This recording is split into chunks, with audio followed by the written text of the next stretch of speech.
तो सूचना उन्हें जरूर दी जाएगी बाकायदा कि हम कब कब क्या करने जा रहे हैं, कहां से क्या करने जा रहे हैं। परमिशन की जरूरत नहीं है, वो पुलिस का काम है, पुलिस अपना काम करे, हम अपना। कोर्ट की भूमिका को भी नजरअंदाज नहीं किया। बिल्कुल नहीं कर रहे हैं, बिल्कुल बिल्कुल। मैं आगे बता ही रहा था, आपने सवाल पूछ लिया, धन्यवाद। इस बार का आंदोलन पीछे आंदोलन की तरह नहीं होगा, उनका सपोर्ट करेंगे पूरी तरह से। हमारी भी मांग शामिल है, या तो वो चीजों को सुधारें, हमें मालूम है सुधारेंगे नहीं, इसलिए उनका इस्तीफा। आज हमने ईवीएम, एसआईआर और वीवीपैट, साथ में वोट चोरी, साथ में चुनावों में सुधार, चुनाव व्यवस्था में सुधार और चुनाव आयोग जिस तरह से देशद्रोह का काम कर रहा है, इसको लेकर एक आंदोलन की घोषणा हमने की है। जो आंदोलन शुरू होगा 17 सितंबर 17/9/2026 से, और यह आंदोलन शुरू होगा देश की जो सुप्रीम कोर्ट है, सर्वोच्च न्यायालय, वहां से 2 बजे के लगभग हम सब लोग वहां इकट्ठा होंगे और वहां से होते हुए भगवान दास रोड, फिर मंडी हाउस और वहां से फिरोज शाह रोड होते हुए जो जनपद का बड़ा गोल चक्कर है, वहां से होकर अशोक रोड और फिर सीधे वहां से इलेक्शन कमीशन, चुनाव आयोग के कार्यालय जाएंगे। वहां ज्ञापन देंगे कि जो गड़बड़ी की जा रही है, जो बदतमीजी की जा रही है, इसको तत्काल रोका जाए और चुनाव मतदान जो है वो बैलेट पेपर से कराया जाए, ईवीएम और वीवीपैट से बंद किया जाए। इसको लेकर आंदोलन में कई चीजें हैं, जैसे एसआईआर तत्काल बंद की जाए, ये गैर संवैधानिक, गैर कानूनी है। साथ में ईवीएम और वीवीपैट से मतदान बंद किया जाए, बैलेट पेपर से शुरू किया जाए।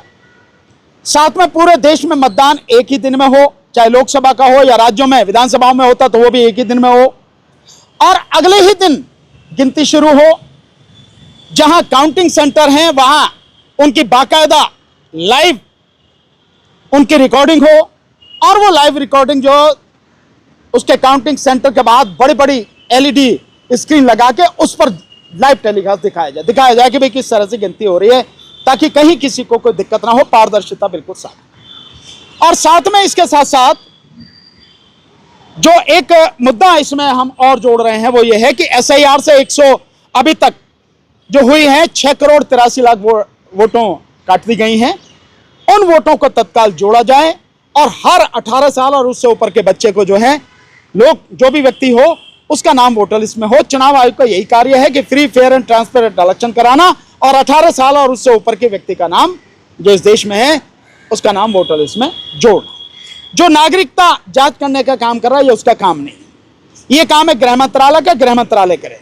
अगर गृह मंत्रालय ने नहीं किया तो इलेक्शन कमीशन नहीं कर सकता। सर, एसआईआर में सुप्रीम कोर्ट की भूमिका को भी नजरअंदाज नहीं किया। बिल्कुल नहीं कर रहे हैं, बिल्कुल बिल्कुल। मैं आगे बता ही रहा था, आपने सवाल पूछ लिया, धन्यवाद। इस बार का आंदोलन पीछे आंदोलन की तरह नहीं होगा। हमने पीछे केवल इलेक्शन कमीशन का और ईवीएम के खिलाफ ही आंदोलन किया था। हमने बाकायदा जंतर मंतर पर दिखाया था गड़बड़ी कैसे होती है, और उसके बाद 40,000 गाड़ियां लेके, ईवीएम लेके गांव गांव भागता फिराता इलेक्शन कमीशन, दिखाने के लिए देखो गड़बड़ी नहीं है ना। लेकिन इस बार एक विषय बड़े हो गए और साथ साथ में इस देश की सुप्रीम कोर्ट के खिलाफ भी आंदोलन होगा। सुप्रीम कोर्ट के को भी पहले ज्ञापन दिया जाएगा और फिर अगर बातें नहीं मानी जाएंगी तो उनके खिलाफ भी घेराव होगा।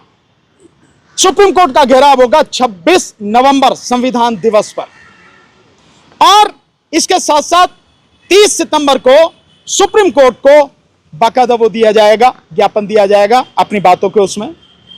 साथ साथ 8 अक्टूबर को केंद्र सरकार को, यानी पटियाला हाउस पर हम लोग इकट्ठे होंगे और वहां से मार्च करते हुए पीएमओ तक जाएंगे, पीएमओ को ज्ञापन देंगे। इसी तरह से होगा। और 15 अक्टूबर को बाकायदा इलेक्शन कमीशन के खिलाफ एफआईआर कराई जाएगी, जो गुंडागर्दी उसने कर रखी है, जिस तरह से संविधान के साथ वो खिलवाड़ कर रहा है, वो सारे सबूत हमारे पास हैं। एफआईआर कराने के लिए बाकायदा पटियाला जो पार्लियामेंट स्थित थाना है वहां हम लोग जाएंगे। इस तरह से ये पूरा आंदोलन होगा। और अगर 26 तारीख तक भी नहीं मानते हैं, सरकार नहीं मानती, इलेक्शन कमीशन नहीं मानता, तो 6 दिसंबर को बोधिसत्व बाबा साहब डॉक्टर भीमराव अंबेडकर जी के जन्मदिन, महापरिनिर्वाण दिवस पर देशव्यापी आंदोलन शुरू होगा। यह हमारा आंदोलन का पूरा रूपरेखा है। और यह आंदोलन न केवल दिल्ली में होगा बल्कि सभी राज्यों की राजधानी में होगा, जिलों में होगा, कमिश्नरीज में यानी मंडल में होगा, तहसील और आपके लोकसभा विधानसभा सभी क्षेत्रों में ये आंदोलन बहुत इस बार लंबा टाइम फ्रेम दे दिया है इस पूरे आंदोलन का, तो यूपी चुनाव ईवीएम से ही होगा फिर तो? कब हो रहा है यूपी चुनाव? यूपी चुनाव तो फरवरी मार्च में है और मैंने तो अभी तक आपको केवल 6 दिसंबर तक की रूपरेखा दी है। अभी उसके बाद अभी तो बहुत दूर है, तो इसमें परेशान होने की बात नहीं है और जैसी परिस्थिति होगी उस समय देखा जाएगा। मैं इतना ही कह सकता हूं कि अगर चुनाव यूपी का इसी सिस्टम से हुआ तो फिर बीजेपी की सरकार बनेगी, वहां पे कोई इसमें सोचने वाली बात ही नहीं है। सर मार्च को लेकर क्या दिल्ली पुलिस से आप लोग परमिशन मिलेंगे? काय की परमिशन की जरूरत है? शांतिपूर्वक तरीके से प्रदर्शन करना, धरना देना, मार्च करना, यह संवैधानिक अधिकार है, मूल अधिकार है मेरा। हां, अगर कहीं कोई किसी तरह की हम हथियार लेके कोई कर रहे हैं तब तो एक अलग बात है, ऐसा तो कुछ भी नहीं है। हमने हमेशा शांतिपूर्वक तरीके से आंदोलन किए, प्रजातांत्रिक तरीके से आंदोलन किए, वही हम करेंगे। राष्ट्रव्यापी आंदोलन होगा तो सूचना उन्हें जरूर दी जाएगी बाकायदा कि हम कब कब क्या करने जा रहे हैं, कहां से क्या करने जा रहे हैं। परमिशन की जरूरत नहीं है, वो पुलिस का काम है, पुलिस अपना काम करे, हम अपना काम करेंगे। पुलिस अगर रोकती है तो आप लोग? जब रोकेगी जबकि जब देखी जाएगी, भाई पुलिस का अपना काम है, करने का तरीका उसका अपना है, हमारा अपना। विपक्ष की तमाम राजनीतिक पार्टियां तमाम राजनीतिक पार्टियों को न्योता दिया जाएगा, बाकायदा लिखित में न्योता दिया जाएगा और लिखित में न्योता देके उनसे रिक्वेस्ट की जाएगी ये आंदोलन इसमें साथ दीजिए। सीजेपी से रिक्वेस्ट की जाएगी, सामाजिक संगठनों से की जाएगी। इस देश के जो जैन जी हैं जिन्होंने अभी सरकार की चुनें हिला दी, उन जैन जी से भी इस आंदोलन में साथ देने की अपील की जाएगी, क्योंकि ये आंदोलन उन्हीं के भविष्य के लिए है।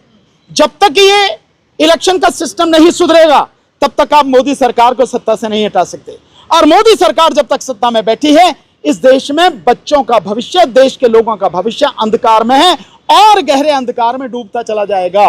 सर कुछ कुछ बचन पार्टी का और कांग्रेस का अमित शाह जी का इस्तीफा लेने की मांग को लेकर के तमाम बार वो सड़कों पर उतर रहे हैं, मांग कर रहे हैं। आपकी भी मांग इसमें शामिल है अमित शाह की? बिल्कुल, हम उनका सपोर्ट करेंगे पूरी तरह से, हमारी भी मांग शामिल है। या तो वो चीजों को सुधारें, हमें मालूम है सुधारेंगे नहीं, इसलिए उनका इस्तीफा, दोनों का, रंगा बिल्ला दोनों जो हैं, अमित शाह और मोदी, इनका इस्तीफा बिल्कुल मांगा जाएगा।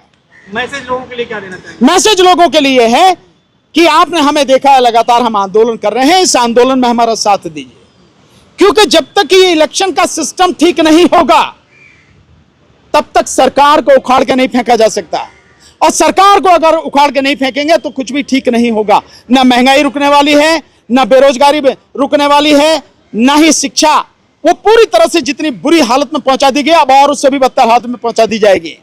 किसानों की स्थिति बद से बदतर हो रही है, ये रुकेगी नहीं, ठीक नहीं होगी। मजदूरों की स्थिति ठीक नहीं होगी। जो अग्निवीर के माध्यम से इस देश के नौजवानों के सेना में भर्ती होने का जो उनका एक सपना है उसको जैसे धूल धूसरित कर दिया गया है, वो ठीक नहीं होगा। तो इन सारी चीजों को लेकर ये तभी ठीक होंगी जब सरकार को उखाड़ के फेंका जाएगा, और इसको उखाड़ के फेंकने के लिए इस ईवीएम और वीवीपैट से चुनाव बंद होना चाहिए, बैलेट पेपर से चुनाव होना चाहिए, एसआईआर तत्काल बंद होनी चाहिए।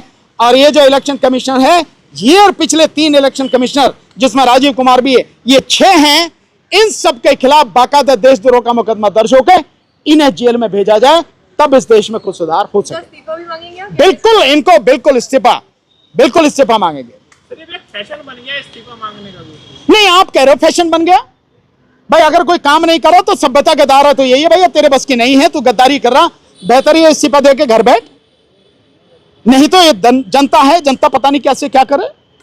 सर आप लोग जो ईवीएम के खिलाफ आंदोलन कर रहे हैं, आप कह रहे हैं कि भाई चुनाव में सुधार होना चाहिए, तो आप लोग सच में चुनाव में सुधार चाहते हैं या फिर मकसद है मोदी को हटा नहीं पा रहे तो आप चुनाव में सुधार? नहीं, देखिए मोदी को तो हटाना है ही, लेकिन मोदी को हटाने से पहले चुनाव व्यवस्था में सुधार होना जरूरी है, क्योंकि चुनाव व्यवस्था का स्वतंत्र, निष्पक्ष और पारदर्शी होना जरूरी है। कोई भी जीते इससे कोई फर्क नहीं पड़ता। अगर जनता किसी को जिताना चाहती है तो बहुत अच्छी बात है, पर जनता का असली मत आए तो सही सामने। जब जनता के मत का कोई मतलब ही नहीं रह गया और मशीनों के माध्यम से, इलेक्शन कमीशन के माध्यम से पूरे इलेक्शन को हड़प लिया जाता है, तब चुनाव का क्या मतलब रह गया। इसलिए चुनावी व्यवस्था सही हो, जो जिसको लोग चुनना चाहें वो सरकार में आए। खबरों में बने रहने के लिए फोरम 4 को सब्सक्राइब करें और नोटिफिकेशन पाने के लिए बेल आइकन दबाएं।